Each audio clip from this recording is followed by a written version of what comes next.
Joining me now, Republican Senator from Wyoming, John Barrasso, who chairs the Senate Republican Policy Committee. Good to have you with us today. Thanks, Shannon. Great to be with you. Okay, so let's start here. The DOJ cites a number of things: SCOTUS rulings, congressional action, past presidential action by presidents, including Barack Obama, on this front. But the woman who we likely believe will be the next House Speaker again, Nancy Pelosi, says today, she says Whitaker is obviously unfit. Those are her words, and adds the president's action is on extremely dubious legal ground. The president's clearly dodging the Senate confirmation process, installing a political lackey at the helm of the DOJ solely to obstruct the Mueller investigation. Your take?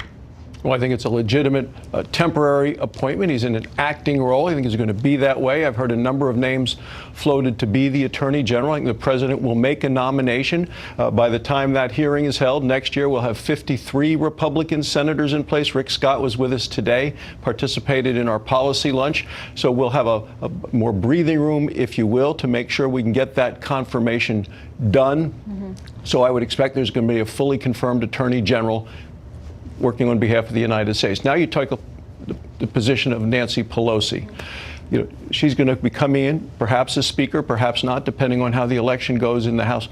I think the Democrats are going to have to decide in the House if they want to legislate, work together to form legislation that actually moves the country forward, or if they want to spend all their time investigating. Is there going to be a tsunami of subpoenas that are just going to try to bog down this administration? And I think that with the term they use is subpoena cannon, like at the hot dogs and T-shirts that get shot out at, you know, baseball games and basketball games and stuff. So what they're going to say, though, is that's what this House has been doing nonstop with the DOJ, you know, digging into all kinds of things involving Peter Strzok and Lisa Page. So they're going to say, listen, the Republicans spent a lot of time investigating, when they're going to critique and saying there could have been more legislating. Well, I think this last 2 years has been the most productive legislative period in a long, long time.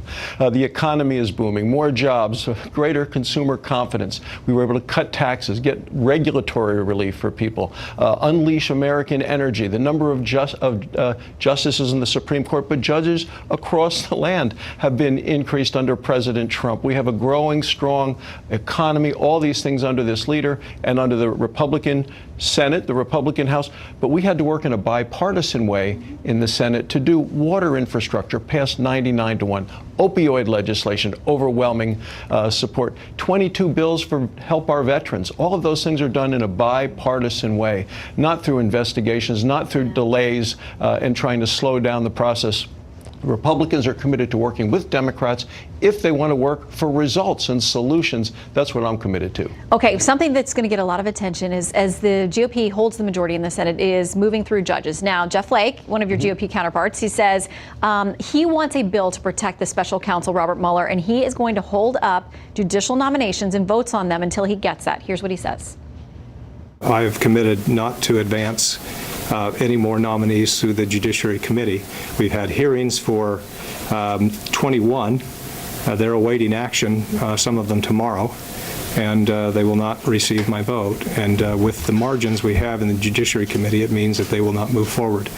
Okay, so the measure that did not make it to the floor today, he wants the Senate to have this full Senate vote on this protective measure for Robert Mueller.